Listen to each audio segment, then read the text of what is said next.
যুক্তরাষ্ট্রের বাড়তি শুল্ক স্থগিতের সিদ্ধান্তে বিশ্ব বাণিজ্যে স্বস্তি, বাংলাদেশকেও তাৎক্ষণিক সুরক্ষা দিবে বললেন বাণিজ্য উপদেষ্টা। পরাশক্তি দেশগুলোর প্রত্যক্ষ ও পরোক্ষ সমর্থনে ফিলিস্তিনে গণহত্যা চলছে, অভিযোগ বিএনপির, মুসলিম বিশ্বের ভূমিকায় হতাশা। শেষ হলো 4 দিনের বিনিয়োগ সম্মেলন, ইনভেস্টমেন্ট পাইপলাইন তৈরির কথা বলছে বিডা, ধারাবাহিক মনিটরিং এর প্রত্যয়।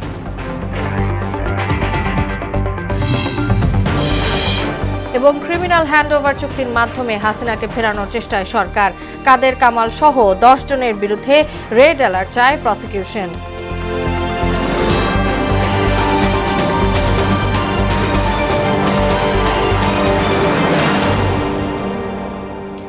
আসসালামু আলাইকুম, সবাইকে মোহনা সংবাদে স্বাগত। শুনছিলেন শিরোনাম, সঙ্গে আছি তাসনুবা বিনতে তাহের। এবার বিস্তারিত। বাংলাদেশ সহ বিশ্বের বেশিরভাগ দেশের উপর 90 দিনের জন্য শুল্ক স্থগিত করার নির্দেশ দিয়েছেন মার্কিন প্রেসিডেন্ট ডোনাল্ড ট্রাম্প। এতে পতনের মুখে থাকা পুঁজিবাজার ফের চাঙ্গা হতে শুরু করেছে। হোয়াইট হাউস বলছে, আলোচনায় ইচ্ছুক দেশগুলোর প্রতি নমনীয় থাকবে যুক্তরাষ্ট্র।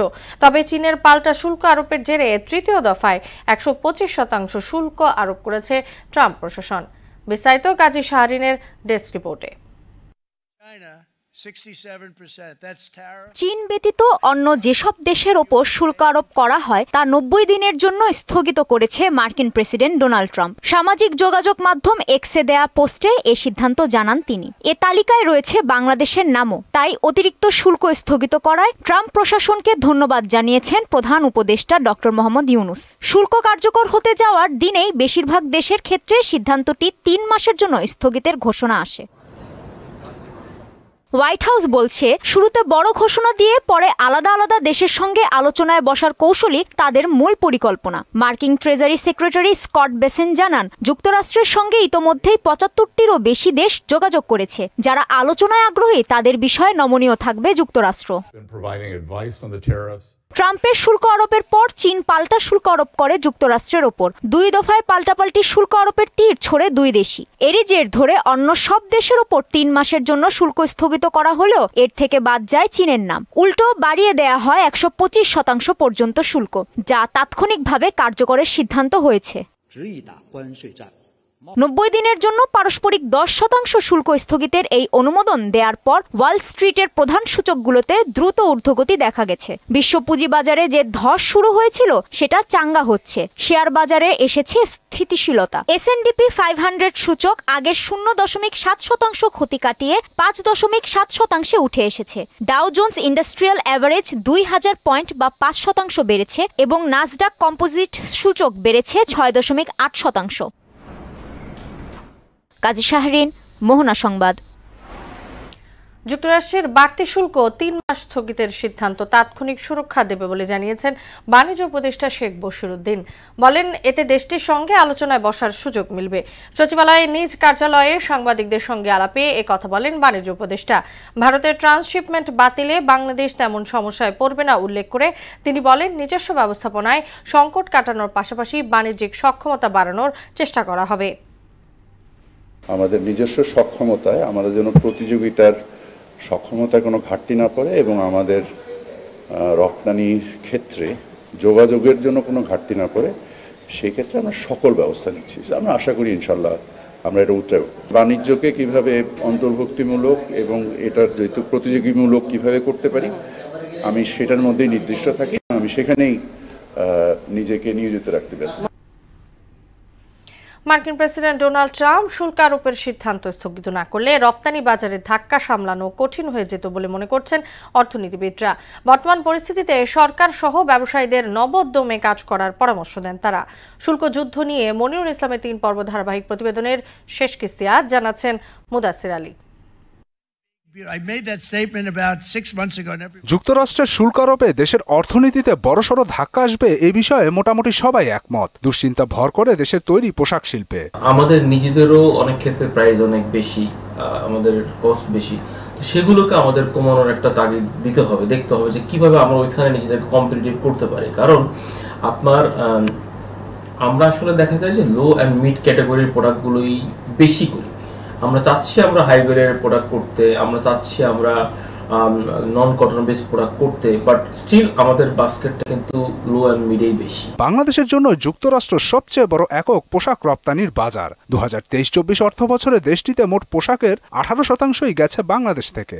শুল্ক বৃদ্ধির কারণে রপ্তানির সম্ভাব্য প্রভাব নিয়ে উদ্বেগ তাই স্বাভাবিক ঘটনা। ডোনাল্ড ট্রাম্প দাবি করছেন যে বাংলাদেশের যে শুল্ক সেটা হচ্ছে 74% এবং এই কারণে 37% হচ্ছে মার্কিন যুক্তরাষ্ট্র এটা আরোপ করেছে।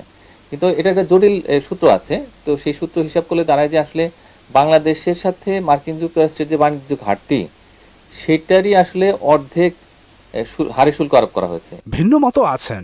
অর্থনীতিবিদ শাহাদাত সিদ্দিকী জানান, ভারত ও পাকিস্তানের চেয়ে বাংলাদেশের শ্রম বাজার অনেক সস্তা, তাই পোশাক রপ্তানিতে তারা বেশ পিছিয়ে। বাংলাদেশ কিন্তু কম্পিটিটিভ জায়গায় শুধুমাত্র ইন্ডিয়ার সাথে একটু ব্যতিক্রম এবং পাকিস্তানের সাথে, বাকি ওরা কিন্তু আমাদের চেয়ে, পাকিস্তান এবং ভারত তারা কিন্তু প্রতিযোগিতায় আমাদের থেকে পিছনে। অতএব আমার সাথে কে যুদ্ধ করছে এই তৈরি পোশাকের বাজারে? ভিয়েতনাম তো আমার থেকে অনেক বেশি। অতএব আমি কিন্তু সেই জায়গায় একটা কম্পারেটিভ অ্যাডভান্টেজ পাচ্ছি। বাংলাদেশ থেকে রপ্তানির 3/4 পোশাক খাতের উপর নির্ভরশীল। বাস্তবতা হলো যুক্তরাষ্ট্রের বাজারে দাম বাড়লে ক্রয়াদেশ কমে যাবে।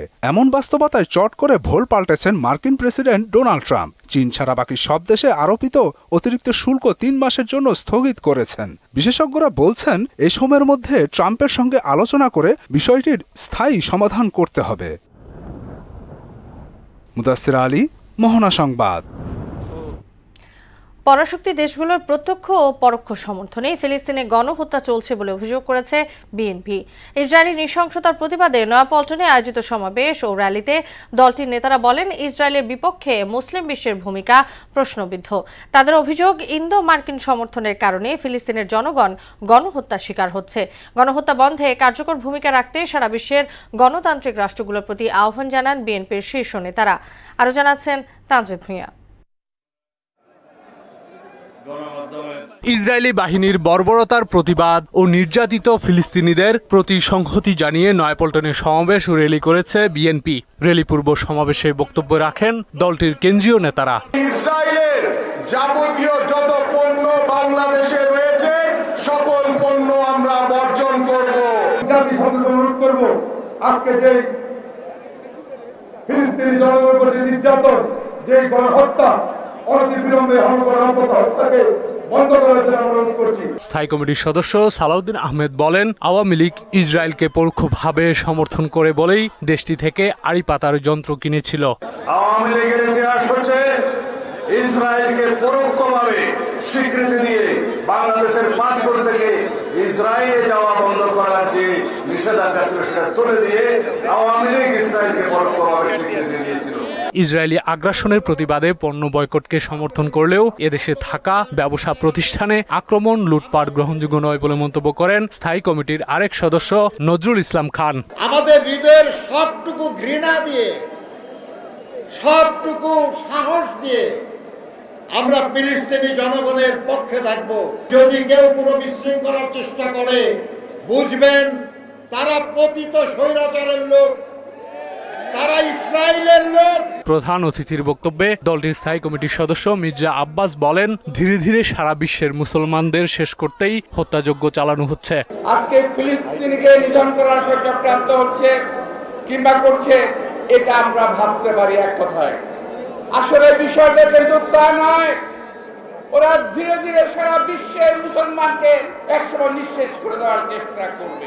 মুসলিম বিশ্ব ঐক্যবদ্ধ হলে ইসরায়েল এমন অত্যাচার করতে পারত না বলেও মন্তব্য করেন বিএনপির এই নেতা। যারা এই সমস্ত অপকর্মের সহযোগী, তাদের বিরুদ্ধে ব্যবস্থা যদি আমরা না নেই, ইসরায়েলের এই শাসন, এই অত্যাচার চলতেই থাকবে। সমাবেশের পর নয়াপল্টনে বিএনপির কেন্দ্রীয় কার্যালয়ের সামনে থেকে র্যালি শুরু হয়। র্যালিটি নয়াপল্টন থেকে শুরু হয়ে শান্তিনগর মৌচাক ও মগবাজার হয়ে বাংলা মোটরে গিয়ে শেষ হয়। র্যালিতে অংশ নিতে আসা দলটির নেতাকর্মীদের হাতে ফিলিস্তিনের পতাকা এবং নানা রকম প্রতিবাদী প্ল্যাকার্ড দেখা যায়। তানজিদ ভূঁইয়া, মোহনা সংবাদ, ঢাকা। শেষ হলো 4 দিনের বিনিয়োগ সম্মেলন, যেখানে বিদেশি ইনভেস্টমেন্টের পাইপলাইন তৈরি হয়েছে। এখন সেগুলোর ধারাবাহিক মনিটরিং করা হবে বলে জানিয়েছেন বিডার head of business development Nahiyan Rahman Ruchi. বলেন, এখন পর্যন্ত $250 মিলিয়ন মতো বেসরকারি বিনিয়োগ এসেছে।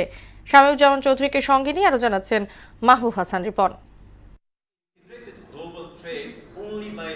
বিনিয়োগ সম্মেলনের শেষ দিনে ছিল ডিজিটাল ইকোনমি, টেক্সটাইল ও garments, health care and pharma সহ অংশীদারিত্বমূলক নানা সেশন। 4 দিনের সম্মেলনে যুক্তরাষ্ট্র, চীন, জাপান, দক্ষিণ কোরিয়া, নেদারল্যান্ডস, জার্মানি, ইউএস সহ রেকর্ড সংখ্যক 40 দেশের খ্যাতনামা বিনিয়োগকারীরা অংশ নেয়, যেখানে দেশি বিদেশি উদ্যোক্তাদের কাছ থেকে বিনিয়োগ প্রতিশ্রুতি মিলেছে। আবার বেসরকারি খাতের ব্যবসায়ীদের সঙ্গে অনেক চুক্তিও হয়েছে, খুলেছে কর্মসংস্থানের নতুন দরজা। 4 দিনের যদি সাম আপ করি, এটা আমার মনে হয় একটা দারুণ একটা অপরচুনিটি ফর বাংলাদেশ।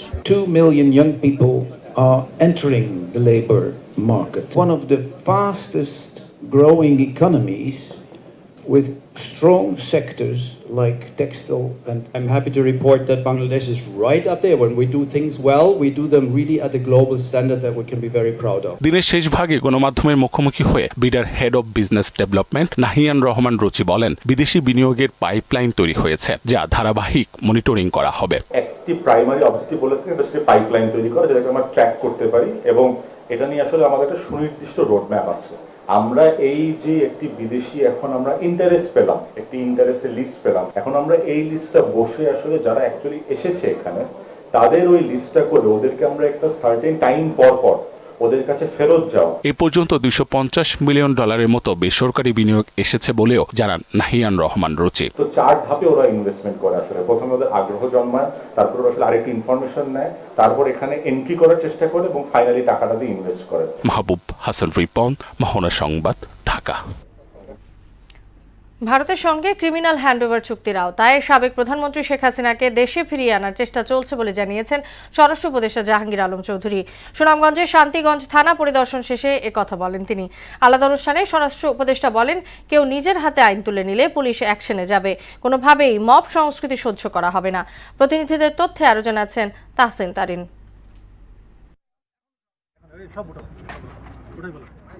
বৃহস্পতিবার দুপুরে সিলেট এয়ারপোর্ট পরিদর্শন করেন স্বরাষ্ট্র উপদেষ্টা জাহাঙ্গীর আলম চৌধুরী। সাংবাদিকদের সঙ্গে সমসাময়িক নানা বিষয়ে কথা বলেন তিনি। জানান, কেউ নিজের হাতে আইন তুলে নিতে চাইলে ব্যবস্থা নেবে পুলিশ।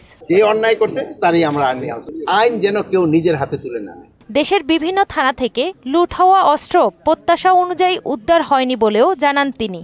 যতটা এক্সপেকটেশন ছিল আমরা অত উদ্ধার এখনো কমপ্লিট হয় নাই, আমরা চেষ্টা করে যাচ্ছি উদ্ধার করতে, যেটা নিয়ে আমরা পারিনি ওইটা তো আমরা অস্ত্র বাইরে থাকলে তো কিছুটা হুমকি থাকবে। এরপর সুনামগঞ্জের শান্তিগঞ্জ থানা পরিদর্শন করেন স্বরাষ্ট্র উপদেষ্টা। সেখানে তিনি বলেন, অপরাধীদের হস্তান্তরের বিষয়ে ভারতের সঙ্গে বাংলাদেশের চুক্তি আছে, তার আওতায় শেখ হাসিনাকে দেশে ফেরানোর চেষ্টা চলছে। আমাদের কৃষক ভাইয়েরা ব্যবস্থা নিচ্ছে, এরা উৎপাদন বাড়ায় দিচ্ছে, এই জন্য আপনারা কৃষক ভাইদের ধন্যবাদ দেন, ওনারা আমাদের থেকে কৃষক ভাইদের ধন্যবাদ পাওয়ার বুঝতো। তাহসিন তারিন, মোহনা সংবাদ। আমাদের জুলাই গণহত্যার অভিযোগে ওবায়দুল কাদের ও আসাদুজ্জামান খান কামাল সহ 10 জনের বিরুদ্ধে রেড নোটিশ জারি করতে ইন্টারপোলের কাছে আবেদন করেছে প্রসিকিউশন টিম। আন্তর্জাতিক অপরাধ ট্রাইব্যুনালে সাংবাদিকদের সঙ্গে মতবিনিময় সভায় কথা জানিয়েছেন চিফ প্রসিকিউটর তাজুল ইসলাম। ট্রাইব্যুনালের আইনে আরও সংশোধনী আনা হচ্ছে উল্লেখ করে 339 মামলায় এখন পর্যন্ত 54 জন গ্রেফতার হয়েছে বলেও জানান তিনি। কাজী পাপ্পুর প্রতিবেদন।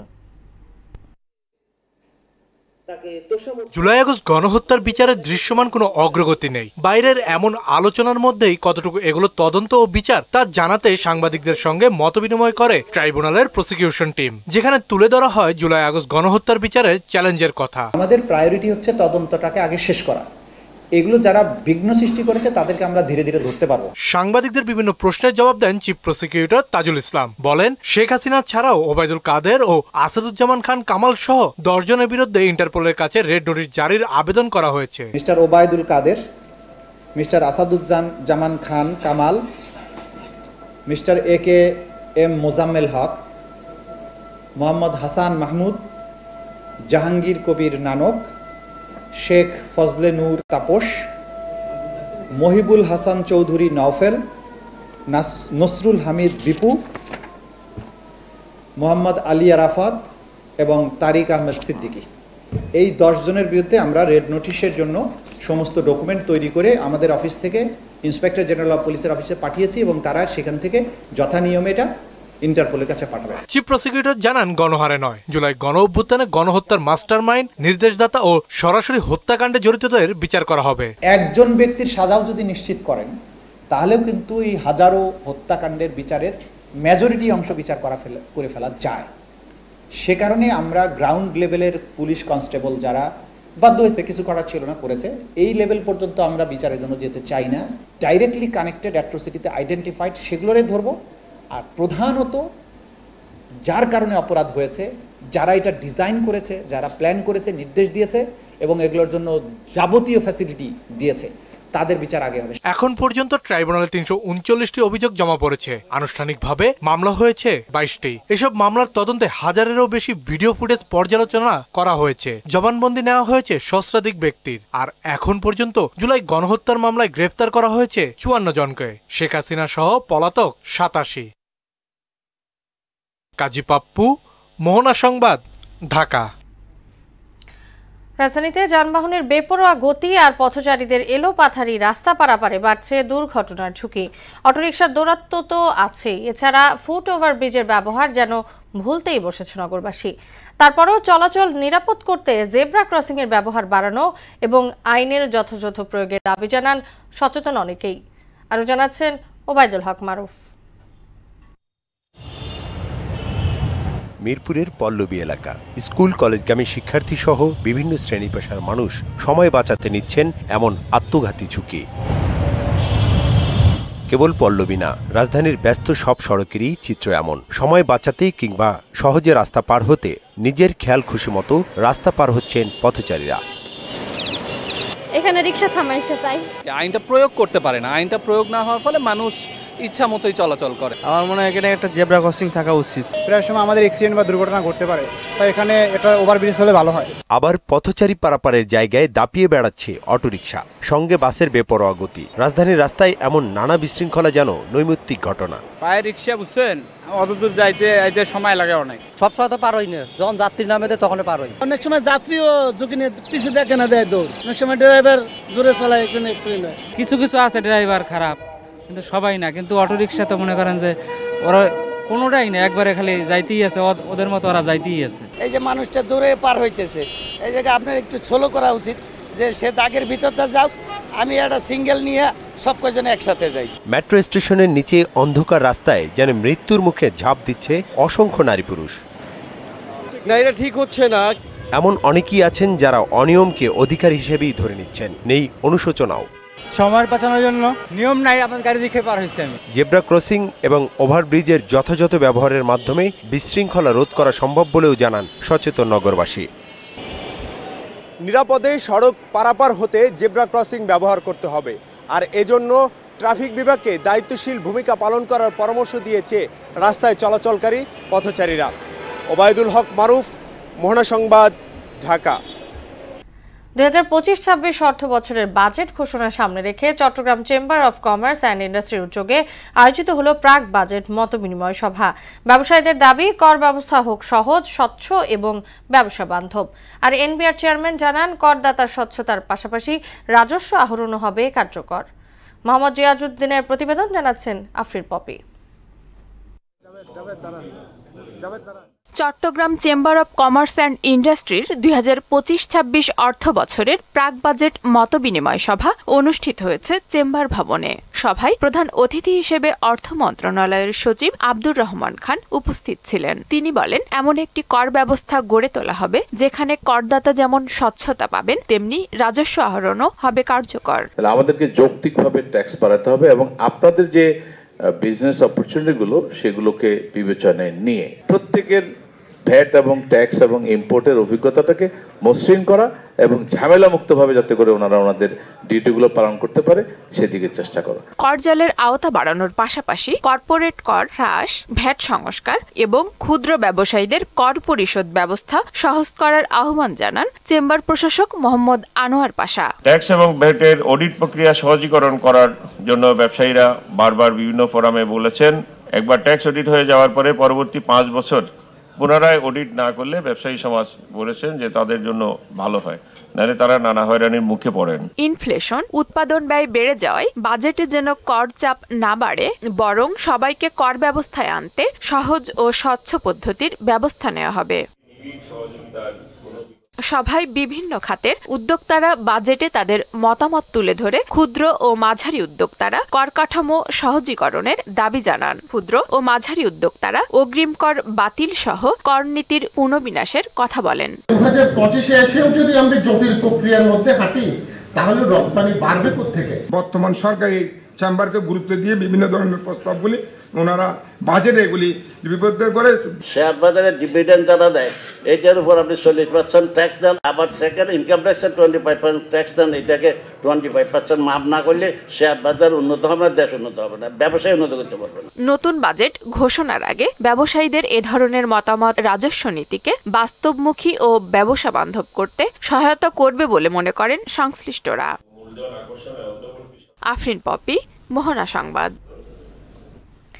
দেশের বাইরের খবর। ক্যারিবীয় অঞ্চলের দেশ ডমিনিকান রিপাবলিকে নাইট ক্লাবের ছাদ ধসে প্রাণহানি বেড়ে দাঁড়িয়েছে প্রায় 200 জনে। ধসে যাওয়া ছাদের ধ্বংসাবশেষের নিচে এখনও নিখোঁজদের উদ্ধারে তল্লাশি অভিযান পরিচালনা করছে দেশটির পুলিশ। মঙ্গলবার দেশটির রাজধানী সান্তো ডোমিঙ্গোতে অবস্থিত জেট সেট নাইট ক্লাবের ছাদ ধসে পড়লে হতাহতের এ ঘটনা ঘটে। দুর্ঘটনার দুদিন পরও অনেকে নিখোঁজ রয়েছে। নিখোঁজদের খোঁজ চেয়ে স্বজনরা পুলিশের কাছে তাদের ছবি ও তথ্য সরবরাহ করেছে। শেষ করব মোহনা সংবাদ, যাবার আগে সুনামগুলো জানিয়ে দিচ্ছি আরো একবার।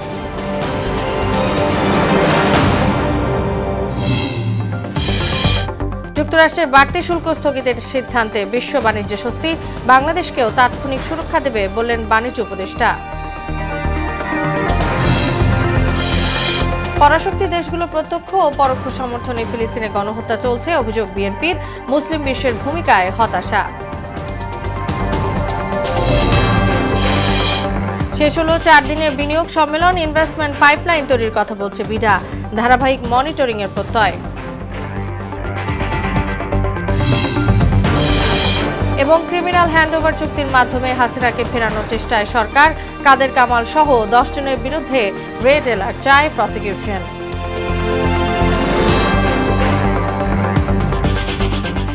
এই ছিল মোহনা সংবাদে। পরবর্তী সংবাদ রাত 12:30টায়। মোহনা সবশেষ খবর জানতে ভিজিট করুন www.mohana.tv।